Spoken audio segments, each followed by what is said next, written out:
जय श्री राम फ्रेंड्स। जय बाबा नीम करोली की। तो फ्रेंड्स, कैसे हैं आप लोग? उम्मीद करती हूँ आप लोग सब कुशल मंगल होंगे। आप लोग सभी अपने अपने रास्ते में अपने अपने एम के लिए जो भी काम कर रहे हैं अपने जीवन में उसमें ज़रूर सफल हो रहे होंगे।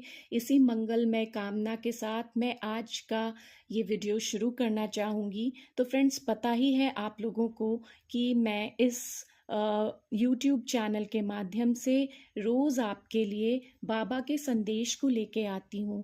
तो आज भी बाबा ने आप लोगों के लिए बहुत ही अच्छे अच्छे संदेश भेजे हैं। वे कुछ संकेत देना चाहते हैं अपने प्यारे भक्तों को।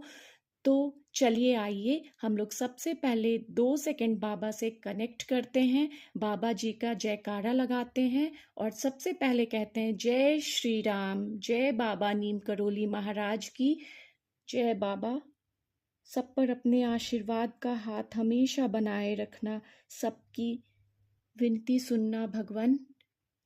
जय बाबा। तो चलिए दोस्तों, आज बाबा ने आपके लिए जो संदेश भेजा है, मैं अब आपके लिए ये कार्ड्स मैं निकाली हूँ। मैंने इस कार्ड्स को अपने हाथ में लेके मैं इसे शफल करने की कोशिश करती हूँ।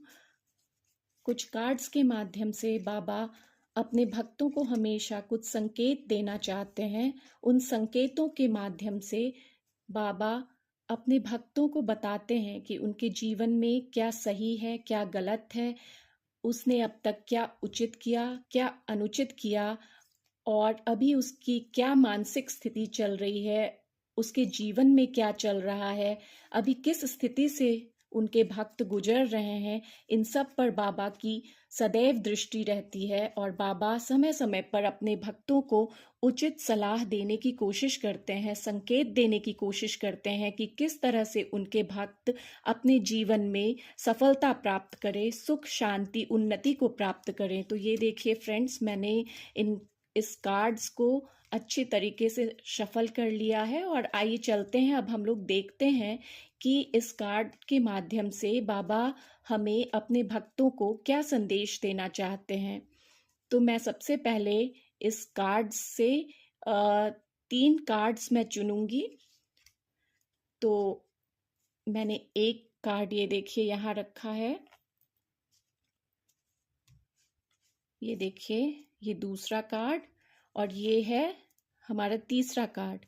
आइए देखते हैं कि बाबा ने क्या संदेश दिया है आप लोगों को। तो फ्रेंड्स, बाबा ने जो सबसे पहला कार्ड मैं निकाल रही हूँ वो ये कार्ड है। और ये देखिए बाबा ने क्या कहा है। बाबा ने कहा है मूल्यों पर अडिग रहें, है ना, मूल्यों पर अडिग रहें। और बहुत खूबसूरत सी एक पिक्चर है श्री राम प्रभु की। और बाबा कहना चाह रहे हैं इसमें अभी जो स्थिति बनी हुई है आप लोगों की, इसमें कहा गया है कि अभी आपकी स्थिति में समझौते का दबाव है। मतलब आप कहीं ना कहीं जो स्थिति आप लोगों के समक्ष बनी हुई है उसमें समझौते का दबाव है। और बाबा इस कार्ड के माध्यम से ये संदेश देना चाहते हैं कि अपने सिद्धांत न छोड़ें। आप जिस सिद्धांत पे हैं उस सिद्धांत पे अडिग रहें। अभी जो स्थिति बनी है उसमें समझौते का आप पे दबाव चल रहा है, दबाव बना हुआ है कि आपको समझौता करने के लिए बहुत ही ज़्यादा फोर्स किया जा रहा है। लेकिन आपके जो सिद्धांत हैं, आपके जो वसूल हैं, उस पे आप अडिग रहें। बाबा ने आपको ये बताया है और बाबा ने ये सीख देने की कोशिश की है कि आपका जो चरित्र है, आपका जो कैरेक्टर है, वही आपकी पहचान है। इसलिए आप किसी भी दबाव में ना आए, अपने सिद्धांत पर अडिग रहें और बाबा के संकेत को आप समझें। उन्होंने आपको इस कार्ड के माध्यम से उपाय भी बताया है कि अपने 5 मूल्य लिखें। आपके जो मूल्य हैं, आपके जो कर्तव्य हैं, आपके जो सिद्धांत हैं, मीन्स आप जो एथिक्स फॉलो करते हैं, जो वैल्यूज़ हैं आपके लाइफ में, उसको आप अपने 5 वैल्यूज़ को लिखें और उसी वैल्यू पे अडिग रहें आप। मतलब आप पे कितना भी कोई जोर जबरदस्ती करे, आपको समझौता करने के लिए विवश करे, आप पे दबाव डाले, लेकिन आप चिंता ना करें, आप अपने सिद्धांत को ना छोड़ें, आप अपने मूल्य से ना भटकें, अपने वैल्यूज को पहचानें, आपके लाइफ में क्या वैल्यूबल है, क्या आपके एथिक्स हैं, क्या वैल्यूज हैं जो सही है। आप सही रास्ते पे रहें, आप सच्चा कर्म करते रहें और अपने चरित्र को पहचानें। आपका जो चरित्र है, जो आपके अंदर की पवित्रता है, उसको बनाए रखें और आप अपने आप कर्तव्य का निर्वहन करते रहें। तो बाबा ने बहुत अच्छा संदेश दिया है पहले ही कार्ड में आप लोगों को। मूल्यों पर अडिग रहें, है ना। आपके जो मूल्य हैं, आपके जो वैल्यूज हैं लाइफ के लिए, उस पे आप अडिग रहें। चाहे कितना भी दबाव आपको मिले, आपको कितना भी प्रेशर दिया जाए, आप उससे अडिग ना, आप उससे हिले नहीं, आप अडिग रहें, उससे डिगे नहीं, ठीक है ना। तो ये कार्ड पहला कार्ड था। और अब दूसरे कार्ड में क्या बाबा ने संदेश दिया है ये देखिए। श्री हनुमान है यहाँ पे, जो बाबा नीम करोली स्वयं हनुमान के ही अवतार हैं। श्री हनुमान श्री बजरंग बली के अवतार हैं। तो इसलिए जहाँ हनुमान जी का सर पे हाथ हो किसी के ना, उसको कोई हिला भी नहीं सकता, किसी मुसीबत में वो नहीं पड़ सकता है। और अगर मुसीबत आ भी जाए तो महावीर स्वामी बजरंग बली का नाम सुनते ही भाग जाता है। आप लोगों ने सुना ही होगा, नाशे रोग हरे सब पीरा, जपत निरंतर हनुमत बीरा, और संकट ते हनुमान छुड़ावे, मन क्रम वचन ध्यान जुलावे। तो हमेशा बाबा नीम करोली और संकट मोचन हनुमान का नाम लेते रहे, और श्री राम जो इनके आराध्य हैं उनका नाम लेते रहे, तो कोई भी संकट आपको छू भी नहीं सकती है। तो इसमें क्या कहा है बाबा ने, देखिए देखिए, ये बहुत ही अच्छा कार्ड उभर के आया है, निकल के आया है। देखिए अभी जो सिचुएशन चल रहा है, हमारे युवावस्था के जो लोग हैं, जो अभी यूथ हैं हमारे, उनको संदेश देने की कोशिश की गई है बाबा के द्वारा। धैर्य रखें, धैर्य तो रखें, लेकिन कहाँ, जो प्रेम के पथ पे चल रहे हैं, है ना, जो प्रेम के पथ पे चल रहे हैं, उस रास्ते पे, उस पथ पे धैर्य रखने की कोशिश करें, ठीक है ना। तो ये बाबा ने संदेश दिया है और स्थिति बन के निकल रही है कि सही साथी की प्रतीक्षा करें। ये देखिए, सही साथी की प्रतीक्षा करें।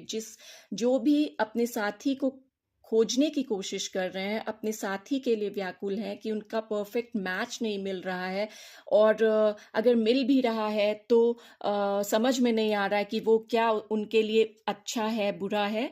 तो बाबा ने साफ कहा है कि आप सही साथी की प्रतीक्षा कीजिए, और उन्होंने संदेश दिया है इस कार्ड के माध्यम से कि समय आएगा, समय आएगा, धैर्य जरूरी है, आप धैर्य बनाए रखें, आपका समय जरूर आएगा। आपके प्रेम के पथ पे साथी जरूर मिलेंगे, अच्छे साथी आपको मिलेंगे जो आपके जीवन के लिए, आपके लिए सर्वोत्तम है। तो बाबा जो भी करते हैं वो अपने भक्तों के कल्याण के लिए ही करते हैं, इसलिए उन्होंने कहा है कि धैर्य बनाए रखें, आपका समय आएगा, सही समय पे सही साथी मिलेंगे। और आपके लिए पेशेंस जरूरी है, आप उतावले मत हो जाइए, ठीक है ना। और आपके लिए उपाय बाबा ने बताया है कि प्रार्थना करें, ठीक है। आप प्रार्थना कीजिए प्रभु से, प्रभु सबकी समस्या को सुनते हैं, तो इसलिए आप प्रार्थना करें, धैर्य बनाए रखें, सही समय पे सही साथी आपको अवश्य मिल जाएगा। तो बाबा का यही संदेश है आप लोगों के लिए। और ये देखिए, जो थर्ड कार्ड है हमारा, वो क्या कह रहा है, देखिए, क्षमा करें। यहाँ पे बताया गया है फ्रेंड्स की, और क्षमा करना सीखें। मन में क्रोध, अभी जो आपकी स्थिति चल रही है वो है मन में क्रोध चल रहा है आपके, और बाबा ने संदेश दिया है क्षमा अपनाएं। जरूर आपका मन व्याकुल है, आप क्रोधित हैं, अशांत हैं, लेकिन बाबा ने जो आपको कहा है, बाबा ने आपको जो संदेश दिया है इस कार्ड के माध्यम से कि आप क्षमा अपनाएं, आप क्षमा करने की कोशिश कीजिए जिनसे भी आप नाराज हैं, क्रोधित हैं।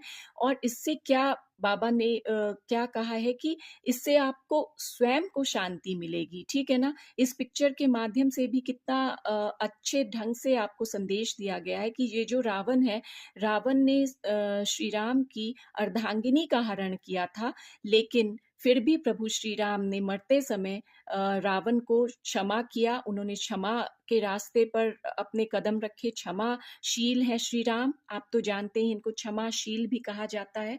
तो क्षमाशील श्री रघुपति जो हैं वो उन्होंने रावण को भी मरते समय क्षमा दान दिया था। तो इसलिए बाबा ने कहा है कि ये सबसे उत्तम चरित्र है आपका और उससे इससे आपके मन को ही शांति मिलेगी। इसलिए क्षमा अपनाएं, क्षमा करें और उपाय में बाबा ने कहा है कि श्री राम जप करें, है ना? श्री राम का नाम लें, श्री राम जप करें और जो स्थिति आपकी बन के आ रही है कि मन में क्रोध है, व्याकुलता है, तो उससे आपको शांति मिलेगी अगर आप क्षमा अपनाएंगे। कहते हैं ना ऐसे भी कि अपना खून क्यों जलाना है, किसी पे क्रोधित होके अगर आप क्रोध करने की, घृणा करने की सोच रहे हैं, घृणा कर रहे हैं, ऐसी स्थिति अगर बन के आई है तो आप प्लीज उसे छोड़ दीजिए। आप क्षमा करने की कोशिश कीजिए जिससे कि आपको आपके स्वयं के मन को शांति मिलेगी। इस तीनों कार्ड्स को मैं एक बार फिर से बाबा के संदेश को समराइज कर देती हूँ क्योंकि लास्ट में सम अप करना ज़रूरी होता है। इन 3 कार्ड्स के थ्रू बाबा ने आपको क्या संकेत दिया है। तो बाबा जी ने सबसे पहले बोला, सबसे पहले आप लोगों के लिए संदेश जो दिया था, मूल्यों पर अडिग रहें, है ना? जो अभी आपकी स्थिति बन रही है कि समझौते का दबाव है, प्रेशर है आप पे किसी तरह का, तो उस दबाव में ना आए। अपने मूल्य, अपने वैल्यूज़ पे आप अडिग रहें, उससे हिले नहीं और आप क्या करें, आप अपने सिद्धांत को ना छोड़ें और चरित्र ही आपकी पहचान है, ऐसा बाबा जी ने कहा है। और उपाय में उन्होंने आपको अपने 5 मूल्यों को पेपर, पेन लेके लिखने के लिए कहा है ताकि ये आपके सबकॉन्शियस माइंड में भी रहे कि आपके क्या मूल्य हैं, क्या कर्तव्य हैं और आप क्या उस पथ पे अग्रसर हैं कि नहीं। तो ठीक है, ये पहला कार्ड था। और दूसरे कार्ड में बाबा ने एकदम क्लियरली संदेश दे दिया है कि देखिए, जो भी लोग प्रेम पथ पे चल रहे हो, चाहे पति पत्नी ही क्यों ना हो, कोई भी अपने जीवन साथी के जो तलाश कर रहे हैं, वो हैं, तो प्रेम पथ पे आप सही समय का प्रतीक्षा करें। और जो साथी की तलाश कर रहे हैं, एक अच्छे साथी की तलाश कर रहे हैं, ऐसी स्थिति भी बन के आ रही है लोगों के जीवन में, तो बाबा ने कहा है कि आप धैर्य रखें। प्रेम के पथ पे धैर्य रखना अनिवार्य है और सही समय आएगा, आपको सच्चा साथी आपका स्वयं मिल जाएगा, ऐसा बाबा जी ने आपको संदेश दिया है। और धैर्य ज़रूरी है, यही सीख बाबा जी दे रहे हैं कि धैर्य रखना बहुत ज़रूरी है। और उपाय में उन्होंने कहा है कि श्री राम के शरण में जाइए और चिंतन कीजिए, भगवान का प्रार्थना कीजिए, भगवान को मनाइए, यही आपका उद्धार करेंगे। ठीक है ना? तो दूसरा कार्ड ये था। और थर्ड कार्ड में बाबा ने कहा है क्षमा करें। मन में क्रोध की स्थिति है, व्याकुलता है, परेशानी है, समझ में आ रही है बात, लेकिन आप क्षमाशील बने बने